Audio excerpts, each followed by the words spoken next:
Hello students, आज मैं थोड़ा एक्सरसाइज 3.3 सॉल्व करवाऊंगी। ठीक है। हाँ जी, देखो फस्ट सम है find LCM of the following. पिछली वीडियो ਦੇ ਵਿੱਚ मैं ਤੁਹਾਨੂੰ HCF ਕਰਵਾਇਆ ਸੀ ਐਂਡ ਇਹਦੇ ਵਿੱਚ LCM ਸਟਾਰਟ ਕਰਵਾਉਣਾ ਹੈ। ਠੀਕ ਹੈ। ਹੁਣ ਦੇਖੋ ਫਸਟ ਸਮ ਹੈ 5 10। ਹੁਣ ਇਹਦਾ ਆਪਾਂ ਦੋਨਾਂ ਦਾ LCM ਫਾਈਂਡ ਕਰਨਾ ਵਾ। ਪਹਿਲਾਂ ਕੀ ਕਰਾਂਗੇ, 5 ਦੇ ਫੈਕਟਰ ਫਾਈਂਡ ਕਰੋ।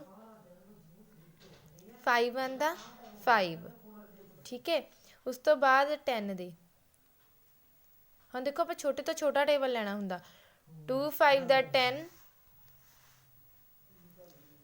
5 आंदा 5। हम देखो इत्थे तुसी की करना वा, फैक्टर लिख लो इन्हां दे। हम देखो 5 दे की आ 5 ही है। ठीक है। तो अपने कोल 10 दे किन्ने आ गए 2 क्रॉस 5। ठीक है।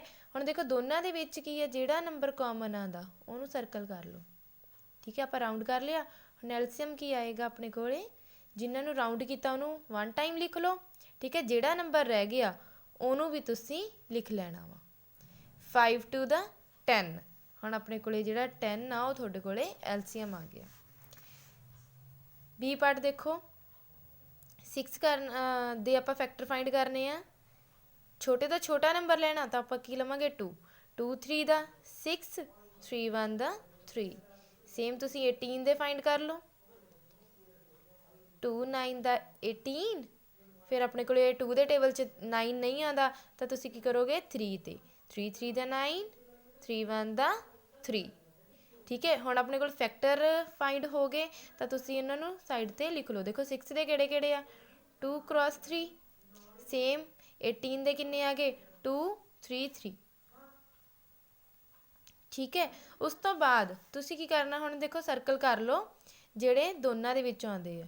हुण देखो दोनों दे विच आ रहा ना 2। सेम अपने कोले 3 भी आ रहे हैं। ठीक है। तो तुहाडे कोल एलसीएम की आएगा, इन्हां नूं 1 टाइम लिख लो। ठीक है। जिन्हों राउंड किया तुसी 3 नूं भी 1 टाइम। हुण जिहड़ा रह गया नंबर उहनूं भी तुसी नाल मल्टीप्लाई करना। ठीक है। देखो 3 3 दा 9, 9 2 दा 18। ठीक है। इस तरह तुसी एलसीएम फाइंड कर सकते हो। हुण इहदे विच जिहड़े एलसीएम फाइंड करन नूं 2 मैथड हुंदे आ ते इन्हां ने मैंशन नहीं किया होया कि तुसी किहड़े मैथड दे नाल करना। ठीक है। तुसी इहनूं जिहड़े मर्जी मैथड दे नाल कर सकते हो। आ मैं तुहानूं एक मैथड करवाता, नैक्सट दे विच मैं तुहानूं ठीक है दूसरा मैथड भी करवाऊँगी। इहदे सी ते डी तुसी आप सॉल्व कर लिओ। हाँ जी, देखो find LCM of the following. हुण इहदे विच भी उन्होंने एलसीएम फाइंड करन नूं कहा होया, मैथड नहीं दस्सिया होया कि तुसी प्राइम फैक्टराइजेशन दे नाल फाइंड करना एलसीएम जां फिर डिवीजन मैथड दे नाल। तां तुसी जिहड़ा तुहानूं ईजी लगेगा तुसी उहदे नाल फाइंड कर लिओ। ठीक है। हुण मैं तुहानूं जिहड़ा इह फस्ट सम आ प्राइम फैक्टराइजेशन दे नाल ही सॉल्व करवा रही हां। देखो 4 दा फैक्टर फाइंड कर लो। ठीक है।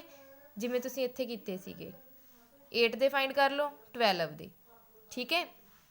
फिर तुसी की करना वा, इन्हां दे फैक्टर लिख लैणे आ ते उन्हां नूं राउंड कर लो। देखो जिहड़े दोनों दे विच आ रहे, देखो हुण इन्हां दे विच आ रहे आ तिन्नां दे विच, उहनूं तुसी एक बारी लिख लो। 2 ये भी तिन्नां दे विच आ रहे, इहनूं भी एक बार लिख लो। ठीक है। जिहड़े रह गए देखो 2 इहदे विच रह गया ते इहदा 3 रह गया, इहनूं भी तुसी नाल मल्टीप्लाई कर लेना। ठीक है। 2 2 दा 4, 4 2 दा 8, 8 3 दा 24। तो तुहाडे कोल जिहड़ा एलसीएम आ ओह 24 आ गया। ठीक है। हुण देखो नैक्सट है बी सम।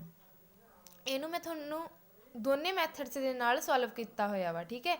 तो मैं तुहानूं करवाऊँगी। पहला हुण तुसी देखो प्राइम फैक्टराइजेशन दे नाल 6 दे फैक्टर फाइंड कर लो, 12 दे, 24 दे। ठीक है। उस तो बाद तुसी इस तरह फैक्टर लिख लेने आ। जिहड़ा तिन्नां दे विच आउंदा उहनूं राउंड कर लो। ठीक है। हुण देखो 2 आ गया अपने कोले ते 3 आ गया। ठीक है। हुण इहदे विच देखो अपने कोले की है 2 ही रह गए। ठीक है। इत्थे तुसी देखो 2 दी पावर 1 आ। ठीक है। 2 एक बारी आ रहा, इत्थे 2 अपने कोल 2 टाइम आ रहा वा। ठीक है। जिहड़ा अपने कोले ज़्यादा बार आवे, मतलब जिहड़ी इहदी ग्रेटर पावर आ उहनूं तुसी देख लेना। हुण देखो 2 टाइम आ रहा तो तुसी जिहड़ा 2 आ उहनूं 2 बारी लिख लो। ठीक है। इनू छड़ दो, आप ग्रेटर पावर वाला ले लेना। ठीक है। हुण तुसी मल्टीप्लाई कर लो। 2 3 दा 6, 6 2 दा 12, 12 2 दा 24। तो तुहाडे कोल जिहड़ा एलसीएम आ ओह 24 आ गया।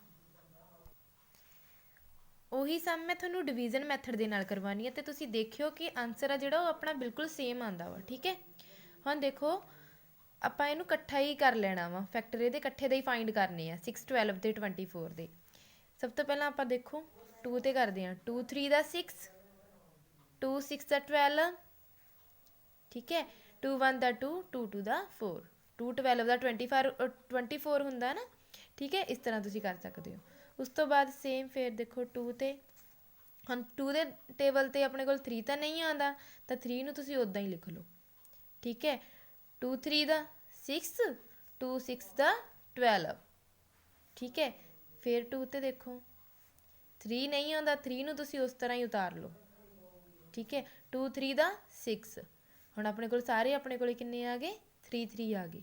ਤਾਂ ਤੁਸੀਂ ਕੀ ਕਰੋਗੇ, 3 1 ਦਾ 3, 3 1 ਦਾ 3, 3 1 ਦਾ 3, 1 1 1 ਲੈ ਕੇ ਆਉਣਾ ਹੁੰਦਾ ਆਪਾਂ, ਆਪਣੇ ਕੋਲ ਆ ਗਿਆ। ਠੀਕ ਹੈ, ਹੁਣ ਐਲਸੀਐਮ ਕੀ ਆਏਗਾ, ਹੁਣ ਜਿਹੜੇ ਸਾਰੇ ਫੈਕਟਰ ਆਏ ਆ ਉਹਨਾਂ ਨੂੰ ਤੁਸੀਂ ਮਲਟੀਪਲਾਈ ਕਰ ਦੇਣਾ। ਠੀਕ ਹੈ, ਇਹਦੇ ਵਿੱਚ ਆਪਾਂ ਨੂੰ ਉਸ ਤਰ੍ਹਾਂ ਦੀ ਲੋੜ ਨਹੀਂ ਹੈਗੀ ਜਿਵੇਂ ਪ੍ਰਾਈਮ ਫੈਕਟਰਾਈਜੇਸ਼ਨ ਮੈਥਡ ਦੇ ਵਿੱਚ ਕਰਦੇ ਆ ਕਿ ਆਪਾਂ ਕਾਮਨ ਕੱਢਦੇ ਆ ਫਿਰ ਆਪਾਂ ਲਿਖਦੇ ਆ। ਇਹਦੇ ਵਿੱਚ ਜਿਹੜੇ ਨੰਬਰ ਆ ਗਏ ਬਸ ਉਹਨਾਂ ਨੂੰ ਤੁਸੀਂ ਮਲਟੀਪਲਾਈ ਕਰ ਦੇਣਾ ਵਾ। 3 2 ਦਾ 6, 6 2 ਦਾ 12, 12 2 ਦਾ 24। ਤਾਂ ਦੇਖੋ ਤੁਹਾਡੇ ਕੋਲ 24 ਇਹਦਾ ਆਨਸਰ ਆਇਆ। ਜਿਹੜਾ ਆਪਾਂ ਪਿਛਲੇ ਮੈਥਡ ਦੇ ਨਾਲ ਕੀਤਾ ਸੀ ਉਹਦਾ ਵੀ ਆਪਣੇ ਕੋਲ ਆਨਸਰ 24 ਆਇਆ ਸੀ। ਤੁਸੀਂ ਮੈਚ ਕਰ ਸਕਦੇ ਹੋ। ਠੀਕ ਹੈ, ਤੇ ਆਪਣੇ ਜਿਹੜੇ ਸੀ ਤੇ ਡੀ ਆ ਉਹ ਤੁਸੀਂ ਆਪ ਸੋਲਵ ਕਰਨੇ ਆ। ਨੈਕਸਟ ਦੇਖੋ, find LCM of following using prime factorisation. ਹੁਣ ਦੇਖੋ ਇਹ ਵੀ ਤੁਸੀਂ ਕੀ ਕਰਨਾ ਵਾ, ਪ੍ਰਾਈਮ ਫੈਕਟਰਾਈਜੇਸ਼ਨ ਦੇ ਨਾਲ ਫਾਈਂਡ ਕਰਨਾ। ਹੁਣ ਇਹਦੇ ਵਿੱਚ ਤੁਹਾਨੂੰ ਮੈਥਡ ਦਿੱਤਾ ਹੋਇਆ ਕਿ ਤੁਸੀਂ ਪ੍ਰਾਈਮ ਫੈਕਟਰਾਈਜੇਸ਼ਨ ਦੇ ਨਾਲ ਫਾਈਂਡ ਕਰਨਾ ਵਾ ਐਲਸੀਐਮ। ਠੀਕ ਹੈ, ਇਹਦੇ ਵਿੱਚ ਤੁਸੀਂ ਡਿਵੀਜ਼ਨ ਮੈਥਡ ਯੂਜ਼ ਨਹੀਂ ਕਰ ਸਕਦੇ। ਜਿਹੜਾ ਤੁਹਾਨੂੰ ਮੈਥਡ ਦਿੱਤਾ ਹੋਇਆ ਤੁਸੀਂ ਉਹਦੇ ਨਾਲ ਹੀ ਫਾਈਂਡ ਕਰਨੇ ਆ। ਹੁਣ ਦੇਖੋ 32 ਦੇ ਤੁਸੀਂ ਫੈਕਟਰ ਫਾਈਂਡ ਕਰੋ, 2 1 ਦਾ 2, ਠੀਕ ਹੈ, 2 6 ਦਾ 12, 2 8 ਦਾ 16, 2 4 ਦਾ 8, 2 2 ਦਾ 4, 2 1 ਦਾ 2। ਸੇਮ ਤੁਸੀਂ 40 ਦੇ ਫਾਈਂਡ ਕਰ ਲਓ, 2 2 ਦਾ 4 ਨਾਲ 0 ਆ ਗਈ, 2 1 ਦਾ 2 ਨਾਲ 0,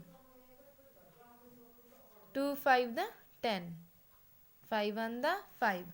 ਹੁਣ ਦੇਖੋ 32 ਦੇ ਸਾਰੇ ਫੈਕਟਰ ਲਿਖ ਲਓ। ਦੇਖੋ 1 2 3 4 5, 5 ਟਾਈਮਸ 2 ਹੈ ਤਾਂ ਉਹਨੂੰ ਲਿਖ ਲਓ। ਠੀਕ ਹੈ, ਉਸ ਤੋਂ ਬਾਅਦ 40 ਦੇ ਫੈਕਟਰ ਲਿਖ ਲਓ। ਦੇਖੋ ਤੁਸੀਂ ਸਾਰੇ ਜਿਹੜੇ ਫੈਕਟਰ ਇਸ ਤਰ੍ਹਾਂ ਲਿਖ ਲੈਣੇ ਆ। ਉਸ ਤੋਂ ਬਾਅਦ ਜਿਹੜੇ ਦੋਨਾਂ ਦੇ ਵਿੱਚ ਆਉਂਦੇ ਆ ਉਹਨਾਂ ਨੂੰ ਰਾਊਂਡ ਕਰ ਲਓ। ਠੀਕ ਹੈ, ਰਾਊਂਡ ਕਰ ਲਏ ਤਾਂ ਜਿਹੜੇ ਰਾਊਂਡ ਕੀਤੇ ਹੋਏ ਆ ਉਹਨਾਂ ਨੂੰ ਇੱਕ ਵਾਰੀ ਲਿਖ ਲਓ। ਜਿਵੇਂ ਇਹਨੂੰ ਰਾਊਂਡ ਕੀਤਾ ਹੋਇਆ ਇੱਕ ਵਾਰ ਲਿਖ ਲਓ। ਠੀਕ ਹੈ, ਇਹਨੂੰ ਵੀ। ਠੀਕ ਹੈ, ਹੁਣ ਜਿਹੜੇ ਬਚ ਗਏ ਤੁਹਾਡੇ ਕੋਲੇ ਉਹਨਾਂ ਨੂੰ ਵੀ ਤੁਸੀਂ ਨਾਲ ਮਲਟੀਪਲਾਈ ਕਰ ਲੈਣਾ। ਠੀਕ ਹੈ, ਹੁਣ ਦੇਖੋ ਇਹਨੂੰ ਮਲਟੀਪਲਾਈ ਕਰਕੇ ਤੁਹਾਡੇ ਕੋਲ ਜਿਹੜਾ ਆਨਸਰ ਆਏਗਾ ਦੇਖੋ ਕਿੰਨਾ ਆਏਗਾ, 5 2 ਦਾ 10, 10 2 ਦਾ 20, 22 ਦਾ 40, 42 ਦਾ 80, 82 ਦਾ 160। ਤਾਂ ਜਿਹੜਾ ਤੁਹਾਡੇ ਕੋਲ ਆਨਸਰ ਆਇਆ ਉਹ 160 ਆ ਗਿਆ। ਠੀਕ ਹੈ, ਇਸ ਤਰ੍ਹਾਂ ਤੁਸੀਂ ਐਲਸੀਐਮ ਫਾਈਂਡ ਕਰ ਲੈਣਾ। ਉਸ ਤੋਂ ਬਾਅਦ ਹੁਣ ਜਿਹੜੇ ਬਾਕੀ ਪਾਰਟ ਨੇ ਬੀ ਸੀ ਡੀ ਉਹ ਤੁਸੀਂ ਆਪ ਸੋਲਵ ਕਰਿਓ। ਠੀਕ ਹੈ, ਬਿਲਕੁਲ ਸੇਮ ਐਸੇ ਮੈਥਡ ਦੇ ਨਾਲ ਤੁਸੀਂ ਸੋਲਵ ਕਰਨੇ ਆ। Okay, thanks.